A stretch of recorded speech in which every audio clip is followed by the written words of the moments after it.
Well, good morning. Hope everybody's up and had breakfast. I certainly have. Back in the guitar shop here again today, and I got a couple things going on. So I'm gonna flip this around and take you back over here to the workbench in behind here. You can see back there, and show you what's up on the agenda for today and maybe tomorrow. We'll see how things go. Stand by. On the workbench this morning, we have a what do we got here? We got a Martin Dreadnought, full-size Dreadnought, and we've got a complaint that we got some buzzing going on. So taking a look, I know I took a look here. We got some fret wear happening. Not a lot, but it's hard to see with the video camera here exactly the fret wear that's going on. But if you look along this edge here, it's quite deep on that string there. Again, it's always the same old deal. It's usually the first two strings and the first 3 or 4 frets in the cowboy chords. But the good news is it's not worn to the point where the frets have to be pulled and replaced. We're just going to be doing a leveling job. So anyways, if you're interested in watching another one of these fret leveling jobs, well, stay tuned, because that's what's up coming up next, guys. Over and out. Of course, before we can do any fret leveling, the main rule of thumb is to use the Martin has a special Allen key wrench, real long one here, slides up through the sound hole up into about here, and what we do is we make sure we get this fretboard in an absolute straight position by backing off, if required, backing off on the truss rod. This one required a little bit of adjustment, and then of course the whole deal is you get down here low and put that on there, and you can see that I've got no light showing through on that. It's absolutely straight. So the big deal is here, of course, before you try any fret leveling at all, you sure want to make sure that that fretboard is absolutely straight. So that's step one. Next thing we're going to do is we're going to take our leveling bar. Looks like this. It's got fine grit on one side and coarse grit on the other. And what we end up doing is putting that on the frets, running it back and forth. And we keep doing that until we get rid of any telltale signs of that fret wear that you see on those frets there. So that's going to be step 2. So that's where we're at, and stay tuned and watch the progress. Over and out. Well, hopefully you can see that okay. I've got you up on the Skycam now. So again, we're going to just go, I think I'm just going to go, it's not really that bad. So I'm going to go with the fine grit on this fret leveling bar, and just see what happens here. So again, just even pressure, and we go right back and forth across like this, and we'll see how we do. The one thing I draw your attention to while I'm doing this, you'll notice that when I'm doing this is I'm leveling right across the full fret here. You notice what I'm saying? Like I'm going from this side to this side. And I do that basically for a reason, because there's a radius and a small arch on this fretboard, and also on these frets. So you don't want to put all your effort on one side of the fret and have this, this side of the fret lower than this side of the fret and start disturbing that radius. So it's important that when you're doing the leveling, you do it consistently across the frets like I'm doing here. That's the main thing to know. And we just keep this up until we get it down to the point where we see no occurrence of those dents in the frets. And I'm just taking off a little bit at a time here. So let's see what we're doing here. Well, we've almost got it. A little bit more. and we're going to have these frets leveled. So you can see the process that I'm following here.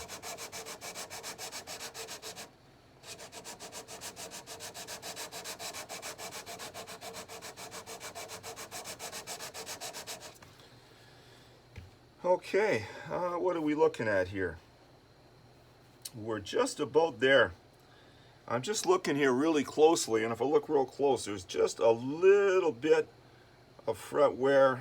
There's a little mark still there where the second string dug in. Little bit there, and a little mark there, but that's it. So we're getting pretty close to the final leveling here. Keep it up a few more strokes here.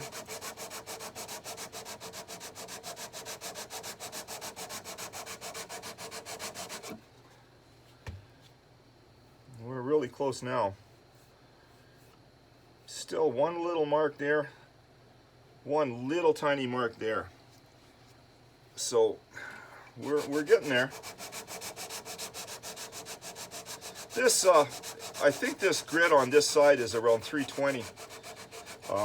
So you're certainly not taking off an awful lot of the fret top with what I'm doing here.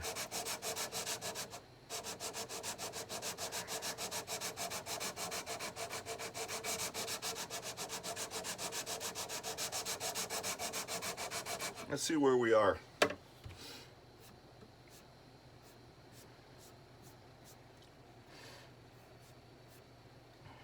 We're just about one little mark right there.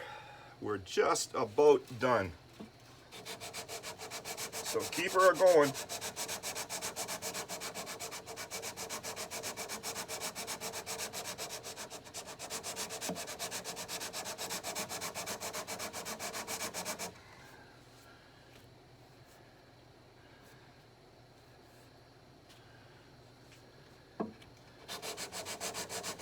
The one thing that I have to caution people on when they're doing this is if you leave a little dent in this fret, those strings will find that little groove and they will dig away at it, and you want to make sure that you get all occurrences of a little depression off the top of these frets, which I've achieved now. So right now, I've got a situation here where I've got not even a visible indication of where those depressions were. And that's the state that I want to see this thing in. So at this point, we'll put the leveling bar back and look for my brush. Thought I had a brush laying around here somewhere, but I'm always looking for that brush. I don't know why. I just am. It always seems to be the only thing that never can put my fingers on is that darn brush. Not the end of the world. I'll just use a clean cloth here to get that grit off of there. The other thing you can see is there's a little bit of depression wear on the fretboard itself. You can see here the indication where, you know, it's a little bit of scalloping, if you will. So I think probably what I'm going to do is I'm going to be doing a little bit of fine sanding on that as well. You know, and I'm probably going to go, let's take a look here. I'm going to probably go with about 600 grit on that, and I'm just going to cut a little bit of it off here, and I'm going to see if I can just do a little cleanup on that fretboard, just to get that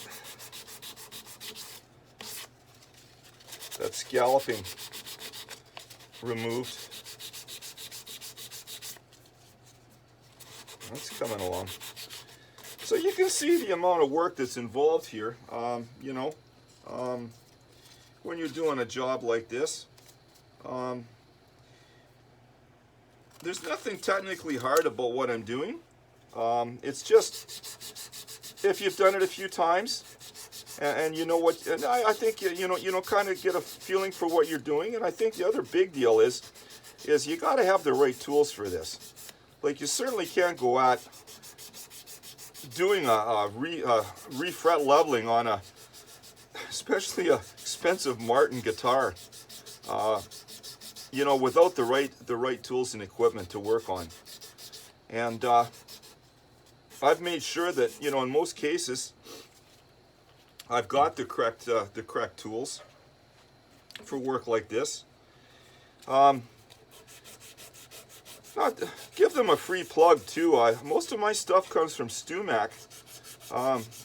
To be quite honest, I've dealt with a lot of different luthier tool outfits, and pretty well everything that I've got is StewMac, and there's a reason for that. They have good quality stuff. It's not cheap. I'll tell you that right up front. You know, you're going to go off on some of these websites that sell stuff, and you're going to find things cheaper. But you know what? It's not always the price. You get what you pay for in this world. And I found that for the most part, pretty well everything I've received from StewMac has been top quality. Never had a problem with any of it. So, you know, that's why I keep going back there for my luthier tools. And, you know, a lot of times too, like ordering stuff like tubes for amps, filter caps for amp repair, that kind of stuff.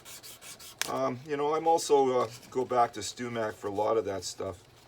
And yeah, I'm pretty satisfied with them as a luthier and equipment supply company. There's no doubt about it.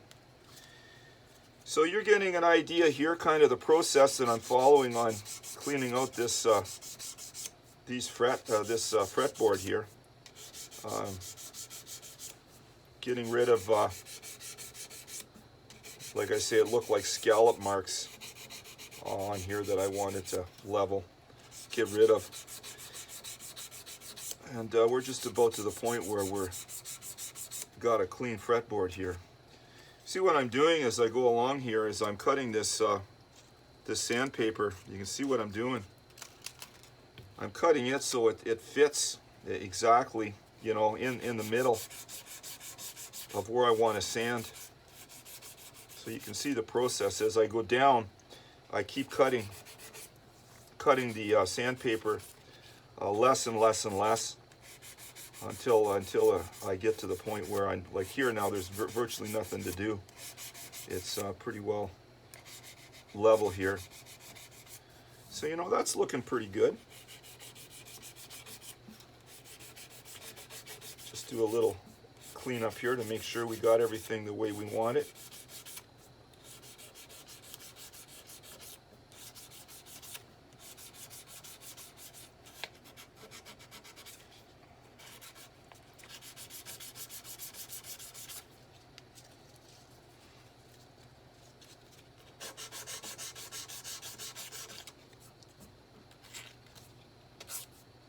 I think we're pretty well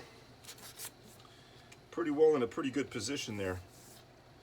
So again, I was using 600 grit on here, guys. Nothing real heavy. And then we're going to take a little bit of lighter fluid, if you will, and put a little bit of that on a cloth, in this case a paper towel, and we're going to go over and make sure that that's clean.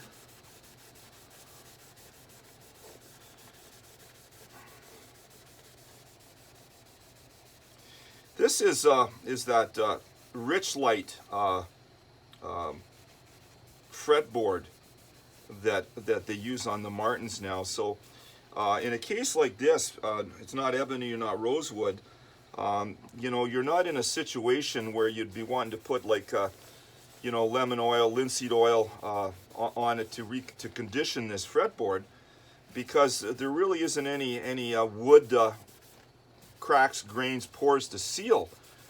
This Rich Light is an artificial material, if you will, that Martin has gone to. And yeah, and it's easy to work with. I really like it. I know I've had a few cases on Martins where I've had to do refretting of the neck, and you know, this really holds the frets in there. There's no doubt about it. Sometimes it's a little hard to get the frets out of this Rich Light, but I will tell you, once they're put in, they seem to hold better. The other thing that I've noticed as well is when I take the frets out, you know, it's not the case where you got to worry about a lot of wood chip coming out of the side where you've pulled the frets.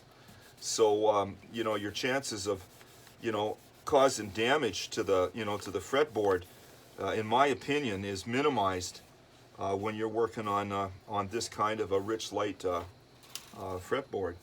So you can see there was a, of course that was after the sanding. So what we have now is we've got leveled fret tops.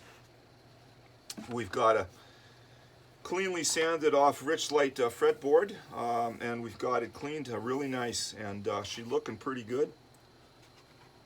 So I think at this point, the next step is going to be the recrowning of these frets.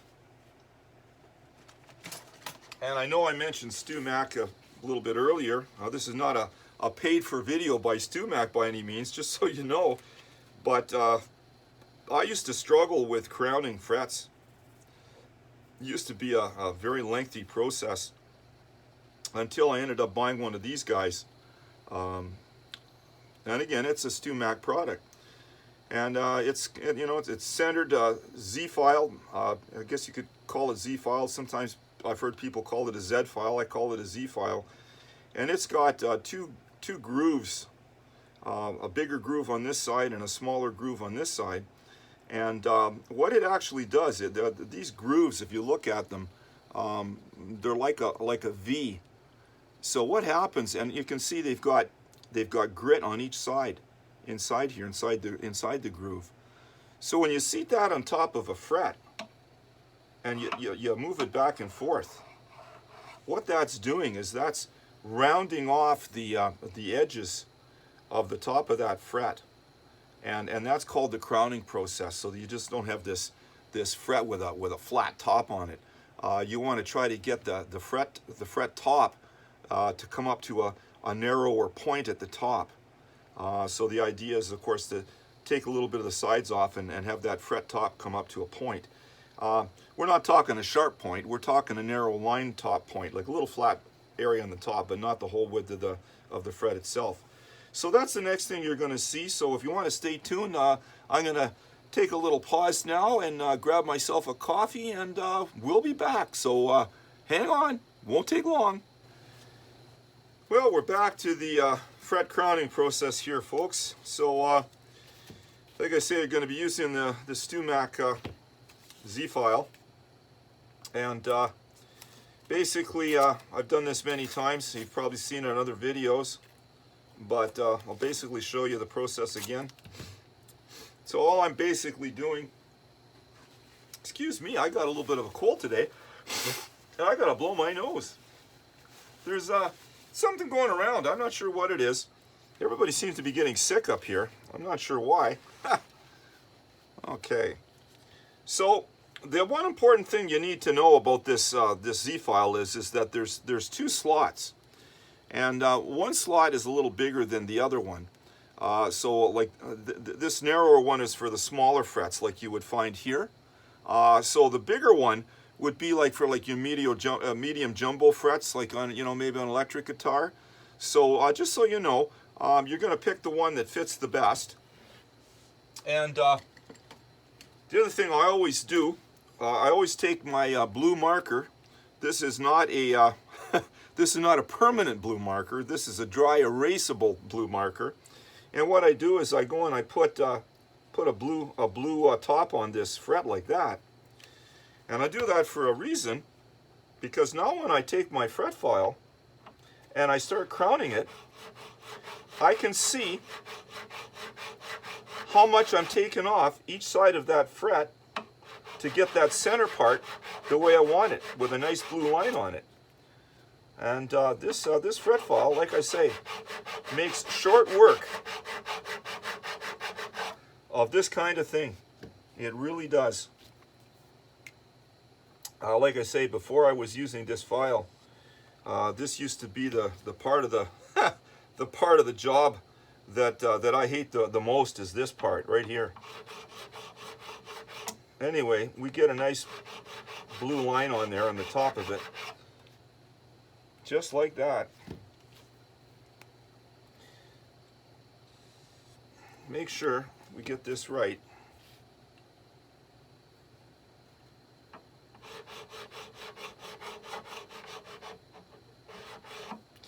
And that one's done. So I'm just moving it down. Get this a little bit more stable. I'm going to just restabilize this because I've got a pad that's coming out. I want to make sure this thing isn't going to fall off here. So we're going to restabilize that. There we go. That's better. And I'll do the next one. So basically I just keep going along. Just like this, everyone's got to be done.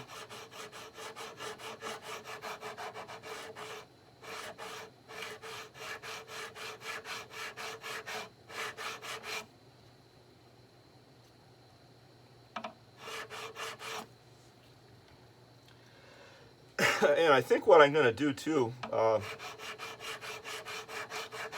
going to take you guys down. I'm going to show you this fret.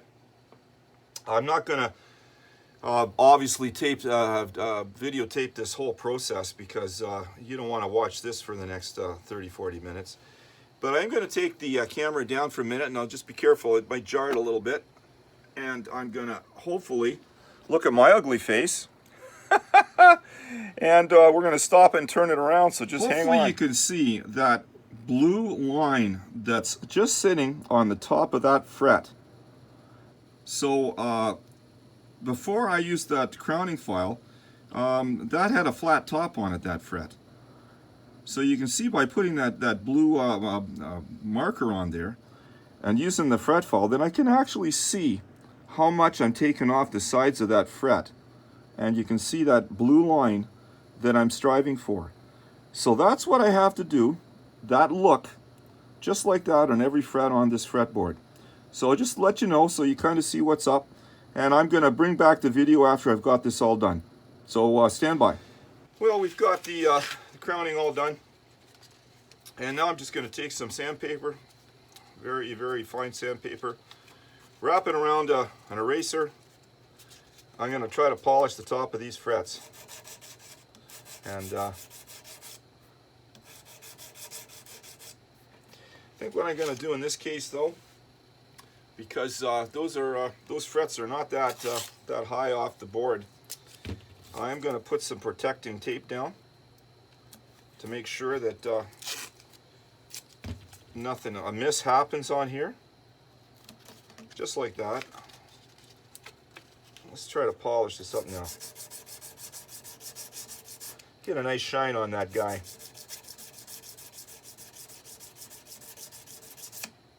Wow. That sure looks pretty.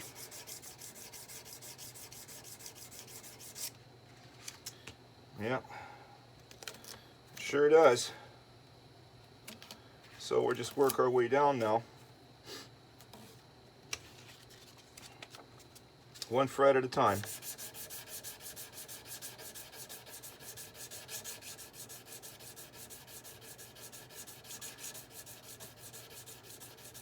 In case you're wondering, I'm using about 800 grit on this this polish here. I used to use, I can't remember, I think I used to use, I don't know, 1500, 1500 grit. Excuse me while I blow my nose, this cold is bugging me. And I'm finding out that it takes a long time to really get the 1600 is a little too fine for this, and I'm finding that 800 does a nice polish job, and doesn't take too much off either. So that's kind of the way I went that way. Just gonna take a look here for some more sandpaper in my sandpaper box here. So bear with me, I'm just taking a look here. I want to get some more out, if I can find it.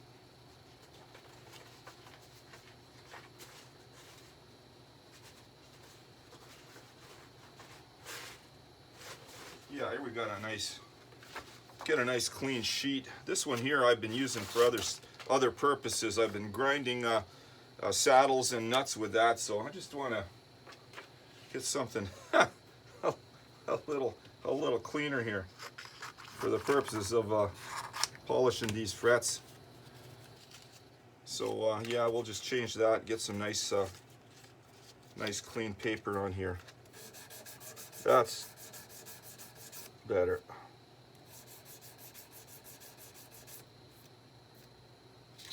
This does a nice job, you know.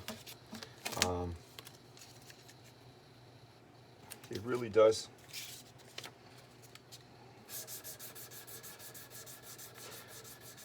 So once this is all done, I'll restring it up. I might have to reset the relief. I don't know yet. Might not. Might just be. Might work perfect. Who knows? I have another project coming up. I got it on the floor there. I'm probably going to show it to you before in this video before I wrap this video up. I got a guy out of town. He brought me in. He's got this big Boss effects pedal, and it's a gigantic thing. Holy moly! It got to be 3 feet along this way. You know, like whoop, about 3 feet. It's about this thick. Stand up about 2 or 3 inches, and I think it's got five pedals on it. And guess what he's running into is the thing is changing itself. So, you know, in the middle of playing, all of a sudden, it's like you pushed a foot pedal and it changes the sound. So, I don't know. I don't know what's involved with that yet, but that's going to be, I guess next up on the bench is going to be that darn pedal. So, that'll be a fun one. I don't know what would cause that. I'm just trying to think, you know, like what the heck would cause that. I'm probably going to open that pedal up, and I'm probably going to have an integrated circuit board in the guts of it. And not like an old tube amp where you can trace out the circuit, find out what's going on. So that one's going to be a bit of a challenge. I already told the guy, I said, you know what, I says, if it turns out that circuit board's fried, then, you know, a lot of times, you know, it's like a computer system, eh? You end up, you spend, you know, $5.99 for a computer, and the motherboard fries on it, and the motherboard is $3.99, plus shipping, plus tax. So by the time you get the motherboard in and installed, and it's almost as cheap to go out and buy a new computer. That's the way the technical world is going now. You know, getting to the point of throwaway parts. Don't fix them, just throw them away and put a new one in. So going to be interesting. This one here, I just noticed I didn't need to be polished a bit better. This one here just seems to have a bit of, not quite. I just noticed I got a little bit more polishing required right there to get that one to come up right. The rest look okay. Just that one. Just so you know, this polishing I'm doing here, when you're using like a 800 grit paper, you know, you're not really taking any height off of these frets. And I'm actually pushing, when I'm doing this, I'm pushing down pretty hard on that fret, just so you know. Like, there's a fair amount of pressure that I'm putting on that fret. So it's not like I'm just running it back and forth lightly across the top. I'm putting a fair amount of pressure on that fret. You know? So just words of wisdom on that, just so you understand the process and what I'm doing, how I'm doing it.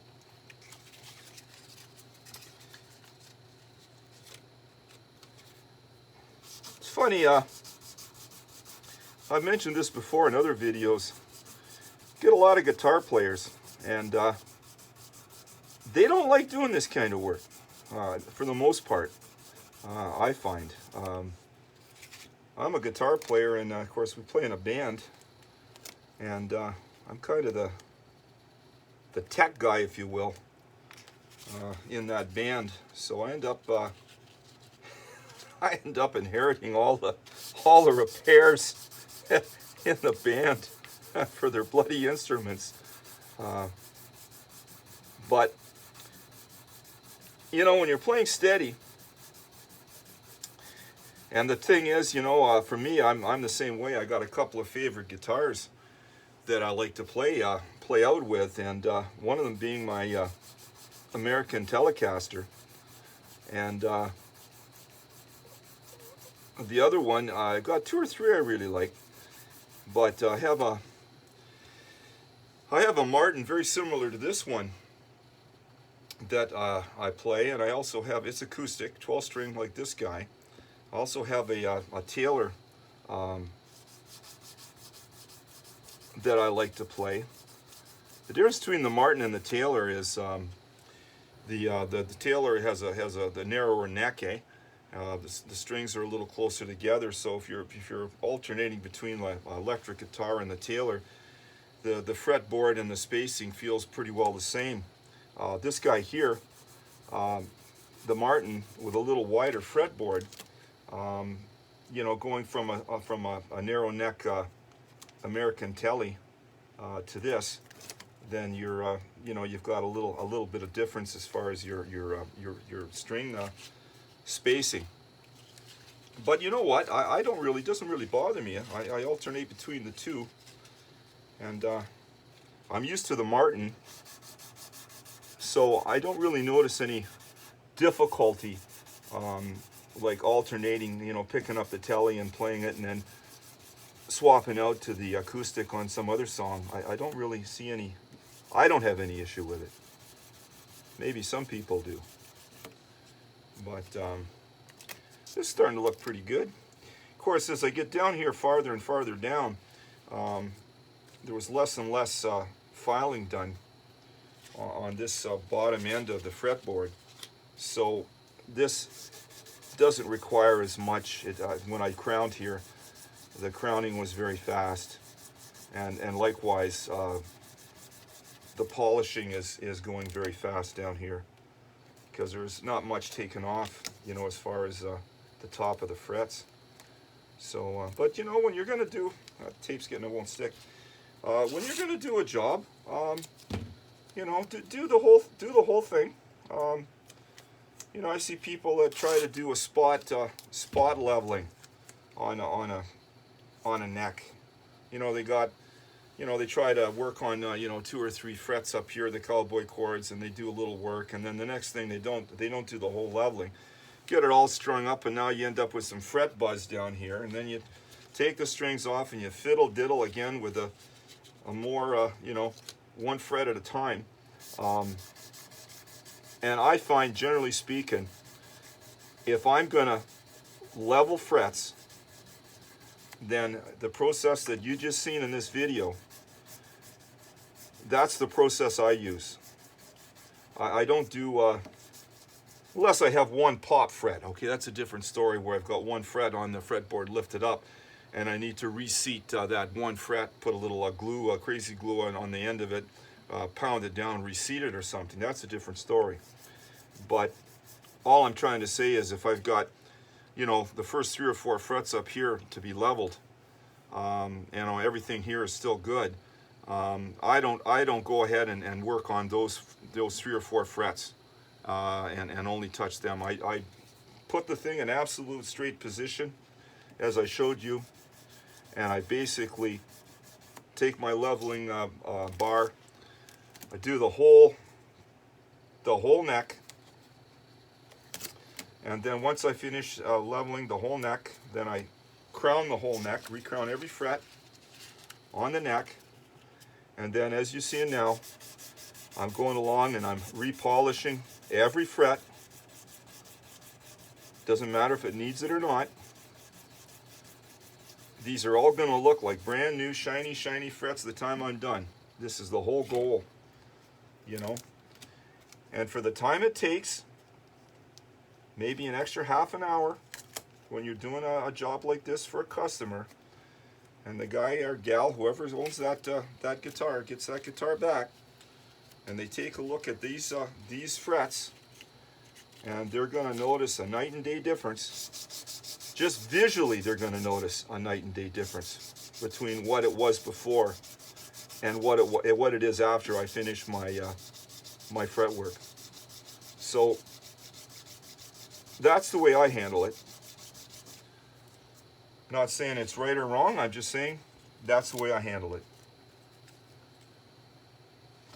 So we keep working our way down. This is a rather long video. As I work my way, I'm going to cut another piece of sandpaper here. I like to work with a cleaner sandpaper if I can. But we've almost got this polished and licked here. There ain't much left. Like I say, these aren't going to require a lot of polishing down here, because they're pretty good to start with. So, looks like a snowstorm brewing outside, you know. I'm located up on the north shore of Lake Superior, up in northern Canada, and we're right on the Lake Superior. Like we're right out on a peninsula. Comes out about 5 or 6 kilometers out into Lake Superior, where the town sits, and it just take that wind just to roll around. You can go from all of a sudden a beautiful day, and all of a sudden the wind rolls around to coming in off the lake, and that Lake Superior. If you recall the Edmund Fitzgerald song done back in the 70s, the song, one of the lines go, "It never gives up or dead," in that song, Edmund Fitzgerald, the wreck of the Edmund Fitzgerald. Because that water, don't matter what time of year it is, even in the middle of summer, that water goes 52, 54 degrees. Never gets any warmer. So if you end up in that lake, even in the middle of summer, unprotected for any length of time, you're gonna die pretty quick. The cold will get you, and that cold water, you don't float to the top. You sink to the bottom. That's the line that never gives up or dead. Yeah. So a little education on Lake Superior.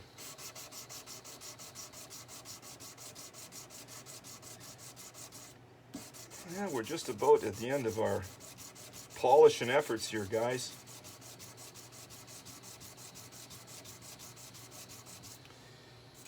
We got some gigs coming up. We're playing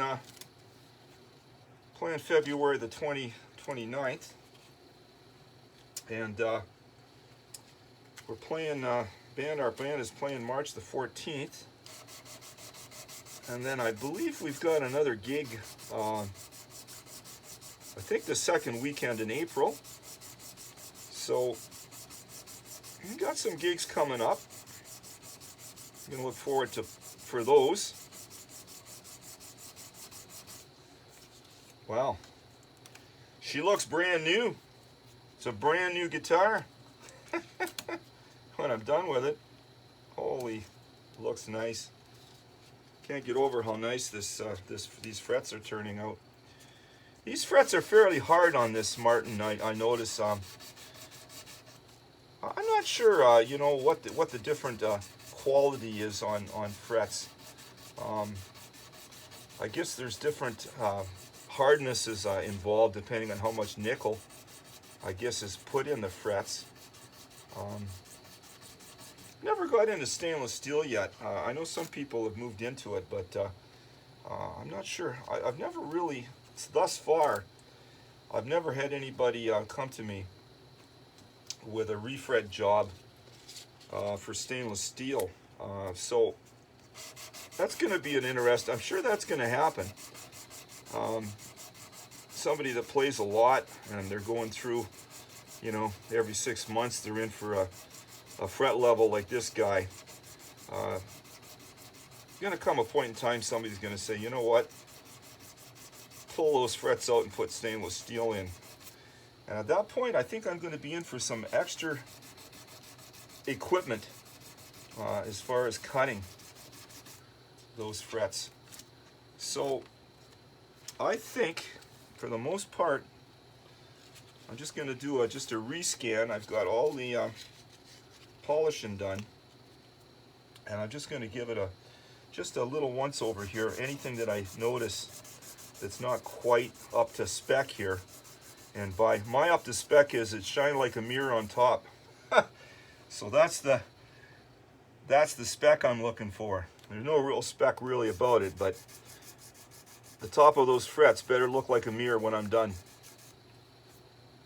And if they don't, I haven't done my job. It's that simple. So I'm just eyeballing as I go along here, just to make darn sure that we got nothing left.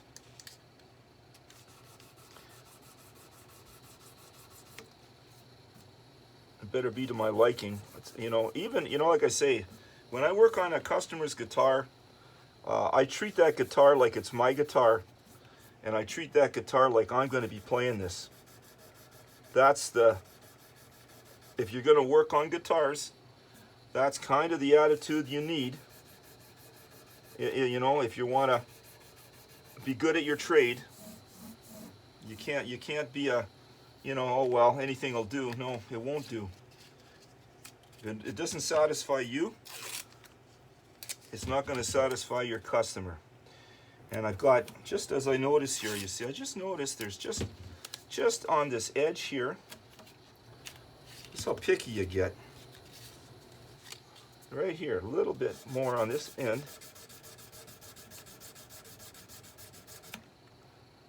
Well, I want to get that polished really nice there.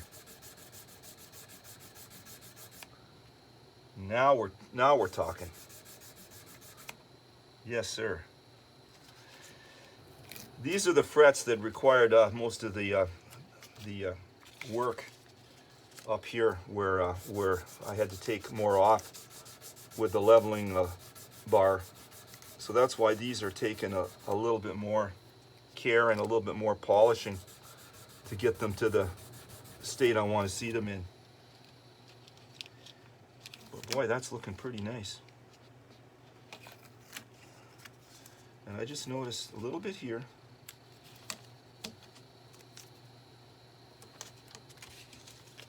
I'm actually showing you this whole polishing process because a lot of the other videos, you know, I'd show you the polishing on one or two and I'd stop. But I wanted you to appreciate exactly the amount of work involved in this effort here. You know? So you get an idea, you know, when the guy, the tech give you a $300 bill to do your frets and you say, holy cow, all he does is level them and do a little polishing and cost me 300 bucks, you get a good appreciation of the amount of work that's really involved in this kind of work. Like I say, it's very time consuming, you know. And the thing is too, and I've mentioned this in other videos, this crowning across the top of these frets, the big deal with that is to get that to not a flat surface, like a top flat surface, like get it more to a V point on the top of these frets. That's going to help your intonation as far as so in other words, if you've got a C up here, you're going to have a C down here. If these aren't dead center, your string, you could go sharp or flat. It doesn't take much to throw it off, So that's why you put this narrower top on the fret. The other thing, of course, too, and I've mentioned this before as well, maybe not as important with this. This is probably used more for a rhythm guitar. But if you're looking at somebody playing a lead guitar, you want to have this fret highly polished, because as you're doing a bend on that string, bend or a pull, pushing it up or pulling it down, you don't want that string grinding across the top of that fret and feeling uneven. You want to be able to bend that or pull that string, and it's just as smooth. Just feel like you're cutting through butter with a hot knife as you bend that string. So this is the other reason why this polishing becomes important, because it affects the playability of the guitar. A definite big difference on the the playability and the ease of play on a guitar if this is done correctly. And you know what? I'm pretty happy with this right now. Just a little bit more here.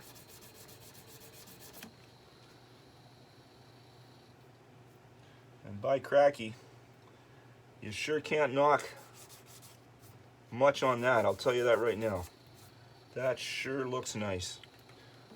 I'm just going to make sure these guys, because this is up the cowboy chord area, this is where you really get the wear more than anywhere else. I want to make sure these are really highly polished,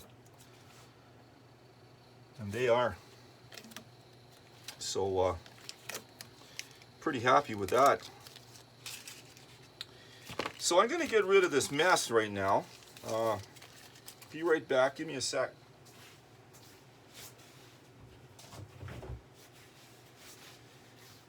And I'm going to take my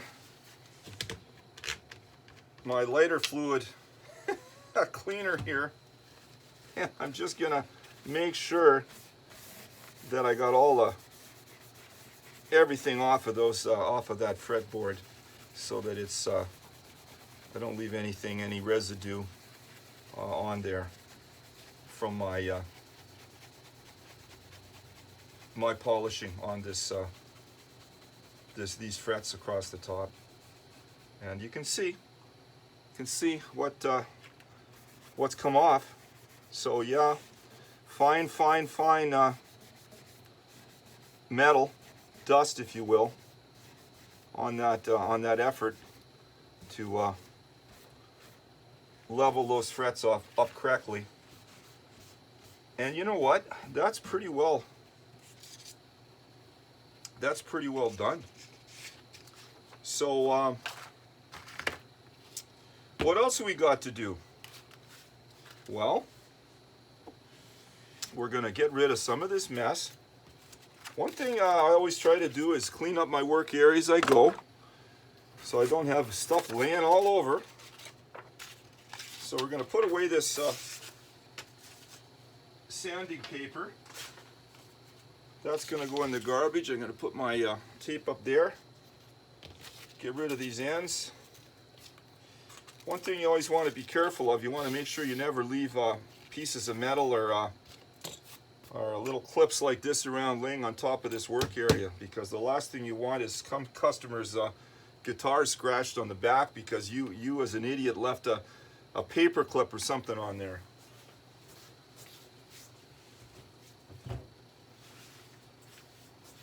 So we got that pretty well looked after.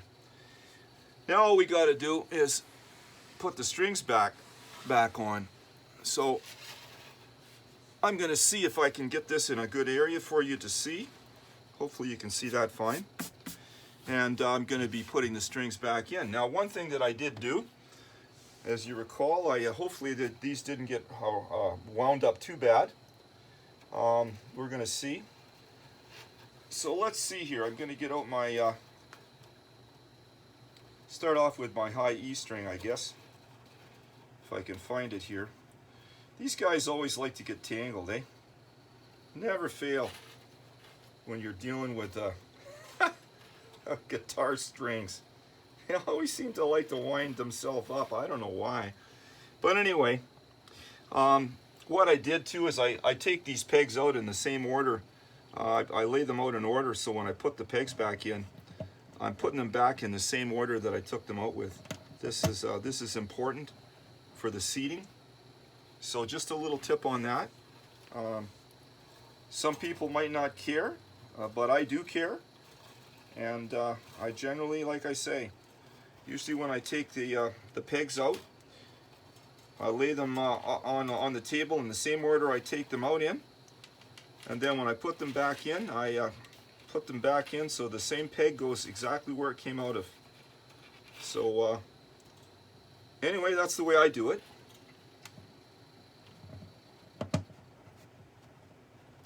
Two in.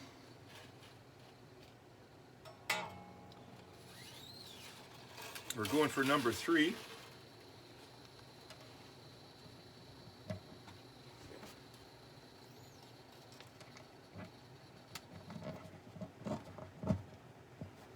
Three's in. Number 4.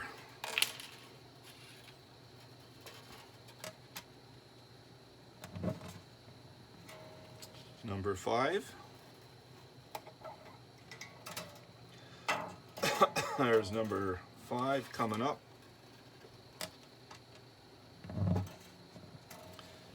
And last but not least, string number 6.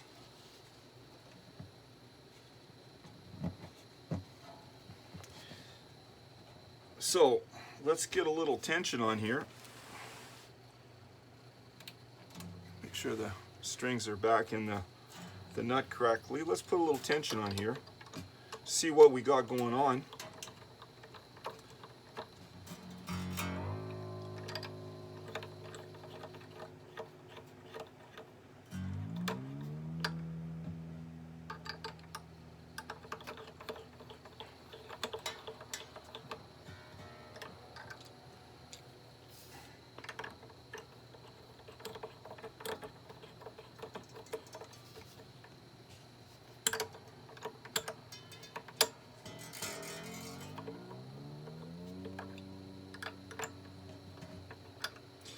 In case you wonder why I'm holding the peg down here, is if the thing is going to pop out, it's going to pop out when you tighten the string up, eh? Once it gets tightened up, it's not going to pop. So as a general rule, I can hold that peg down. Make sure I get some tension on it before I... Well, good afternoon, everybody. I'm taking it easy. Took a nice hot shower, had a nice sandwich, took a break. I'm back here in the studio, and I just plugged in this this guitar that we just finished doing the fret leveling on, and I checked the intonation on it, and didn't have to make any changes at all. Like I say, the string gauge, the same strings, should be no reason for it. So everything's fine. Sounds really good. So I'm just going to give it a few strums here, because what I was running into, you know, when the fellow brought it, the first 2 strings where the frets had worn, he was getting some buzzing, a little bit of buzzing on those frets, and now that I got it leveled off, boy, she looks nice. So we're going to give it a shot here. I've got it plugged into my Fender 90-watt Acoustasonic acoustic amp, which is sitting right here. And I basically just got everything around 12 o'clock, 12 o'clock, 12 o'clock. No big effects on it. Got a little bit of delay set at 2, so very little, pretty clean. So let's see what it sounds like.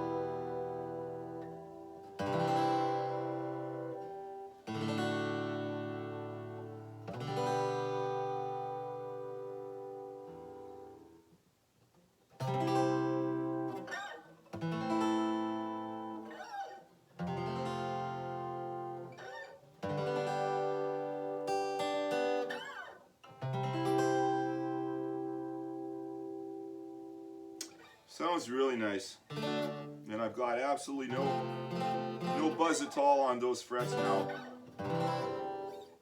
Really, really nice to play.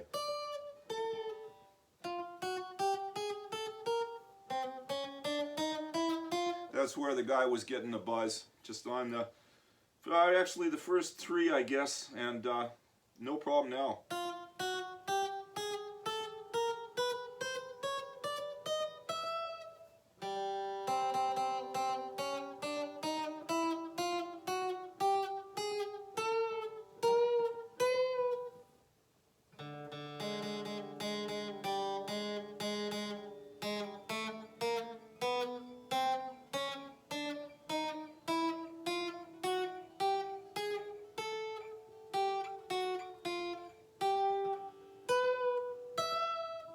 Yeah, I think we're fine. She sure sound nice, eh?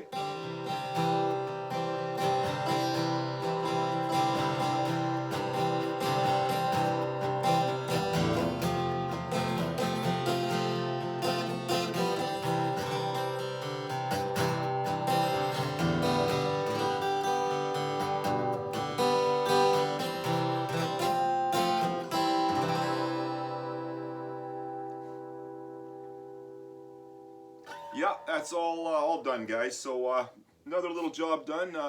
This wasn't a very big job. Took me longer to film than it did the actual work. I've only got maybe about an hour and 15 minutes invested in this guy, just to clean up those frets, do a re-leveling, get rid of the buzz, get her set up really nice. So I hope it plays good. And over and out, and we'll see you shortly with another video coming down. Bye bye.